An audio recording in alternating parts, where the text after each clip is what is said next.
What's up YouTube, Capital G here, checking out the first revealed cards from the brand new Eternity Code booster set. For those of you who are not in the know, Eternity Code is going to be the final core booster set from the Yu-Gi-Oh! VRAINS era. This means whatever our next core booster set is after this, it's going to be the official launch of Yu-Gi-Oh! Era 7, whatever that is going to be. Now, so far, I believe Konami has only shown off cards from Playmaker and Ai's Final Duel from the VRAINS anime. That means a ton of Cybers cards, including Ai's monstrosity Link 6 boss monster, which you know we're going to talk about. That thing is crazy. And also the cover card of the booster set, which I would have bet money that it was going to be Ai's Link 6, but no, they went a different route. They gave it the Playmaker and his brand new Code Talker monster, which this is probably the strongest Code Talker yet. Like, this thing is pretty damn crazy. So let's go ahead and start with the cover card of the booster set.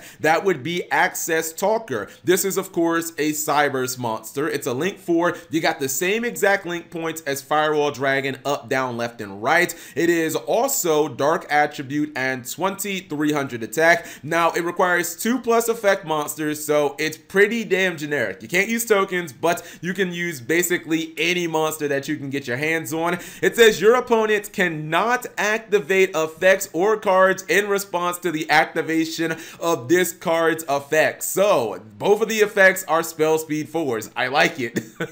Your opponent can't do anything about it. Once you activate it, they just gotta take it. Your first effect says if this card is link summoned, you can target one link monster used as material for its link summon. This card gains attack equal to that monster's link rating times 1000. Second effect, you can banish one link monster from your field or graveyard. Destroy one card your opponent controls. Also, you cannot banish another monster with the same attribute to activate the effect of Access Talker for the rest of this turn. This is actually a crazy good card. I mean, this card is so incredibly strong. When you look at the first effect, well, first off, let's just acknowledge this thing is so easy to make that if you can summon Link 4s, almost certainly you can summon this card. All you need is effect monsters. Secondly, that first effect is absolutely awesome. I mean, let's just say that you summon this using 2 Link 2 monsters. You can just target one of those Link 2s and your Access Code Talker will gain 2000 attack. I don't know about you guys, but a Link 4 with 4300 attack is definitely something that I'd be concerned about, especially considering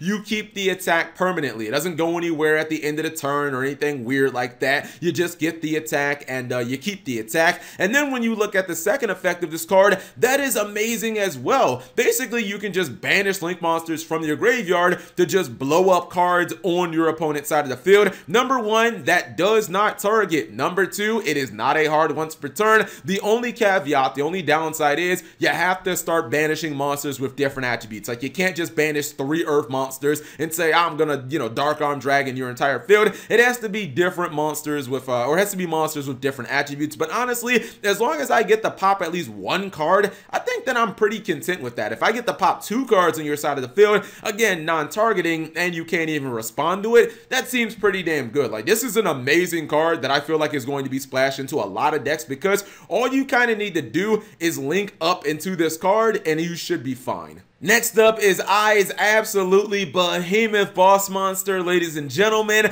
This is the first ever Link 6 in the Yu-Gi-Oh! Trading card game. I am so absolutely shocked that this was not the cover card of the set just because it is the first ever Link 6. And honestly, this is probably going to be the only Link 6 of all time, so I really thought that they would make this the cover card. I get it, final core booster set, you probably want to give the card to the main character of the anime, but still, man, it's a freaking Link 6. That's just insane. This is the Arrival Cybers Adagnister. It's a Cybers monster, of course, because it's an Adagnister. Link 6, Dark Attribute. Now, its link points are all over the place.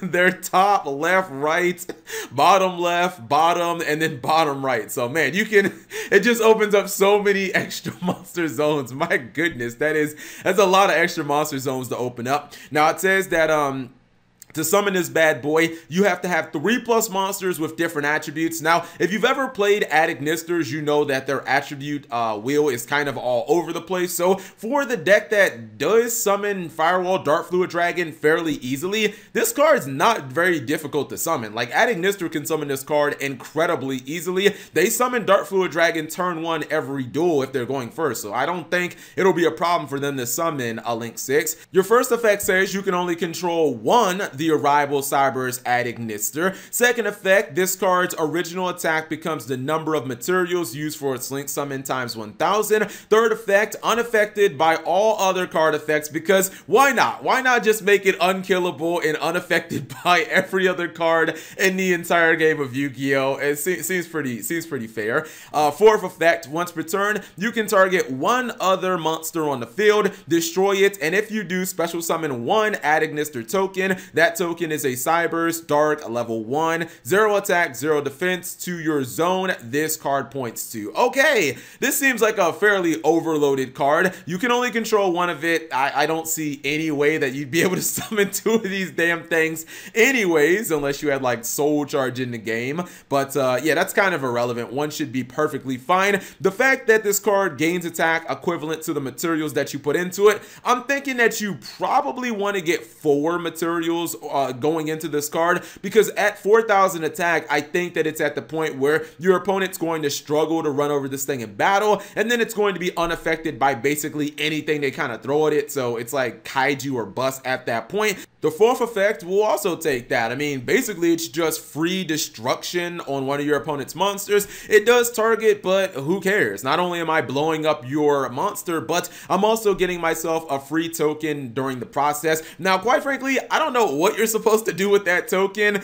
The token has 0 attack, and I don't really know what you're supposed to do with it. Maybe you're supposed to use it as like more Link material or something like that, but I think the token is just like, it's honestly just kind of inconsequential. Maybe you turned it into, I don't know, like a Link Karibo or something like that, but this card is definitely a handful and a half. I mean, it's going to be incredibly difficult to take this card down if you don't have a couple of options in your deck. Maybe things like Boral Sword Dragon or Kaijus come to mind, but in general, considering that this card is unaffected by everything and Adignister should be able to summon this card fairly easily, this looks like it could be their win condition when they're going first, because right now the only thing Adignister can really do when it goes first is kind of Dark Fluid Dragon pass, and that's not good. There are so many ways to just instantly get rid of that, whether it be Mind Control, Widow Anchor, Impermanence, Afterburners, when the new Lightning Storm comes out. Like, there are so many answers to Dark Fluid Dragon, but this card's unaffected by all of those, so it actually gives them something that they can do. Next up is the Adignister draw card, which, oh my goodness, this card is so strong. You know what? I'll just go ahead and bury the lead here. It lets you draw 3 cards. I mean, need I say more? This is eye contact, and my god, the eye puns are just out of control at this point. I know that I was a jokester on this show, at least before season 3 probably. I haven't seen season 3 yet, but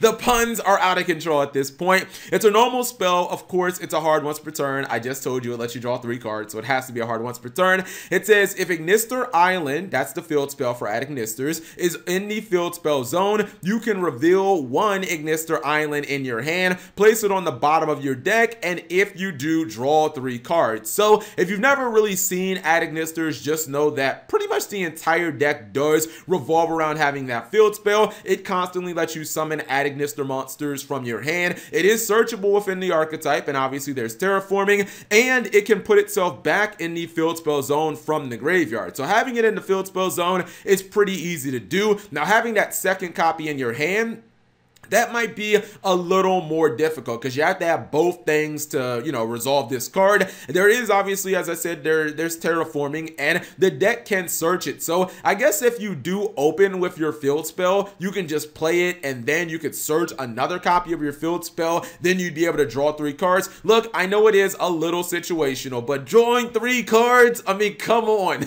The only card in Yu-Gi-Oh! That I can really think about right now that lets you draw 3 cards is like Card of Demise. And every time somebody resolves that card, I pretty much feel like they win the duel. So I'm definitely going to say that this is a very strong card. Lastly, we got a floodgate for Adignisters. This is IQ. Again, the I puns are out of control. It's a continuous trap, and it says activate this card if you control an Adignister monster. Once per turn during your standby phase, you must tribute one link monster or destroy this card. It says each player can only link summon once per turn while this card is face up in the spell and trap zone. So, my friend actually called me and he told me that Adignister had this card, and I was like, oh my god, this is gonna make them like such a strong deck. But I did not know that it had to tribute a link monster during your standby phase. Now obviously this couldn't be an incredibly powerful card. Let's just say that you're playing against a deck like Salamangreat. If you flip this over against Salamangreat, they're done.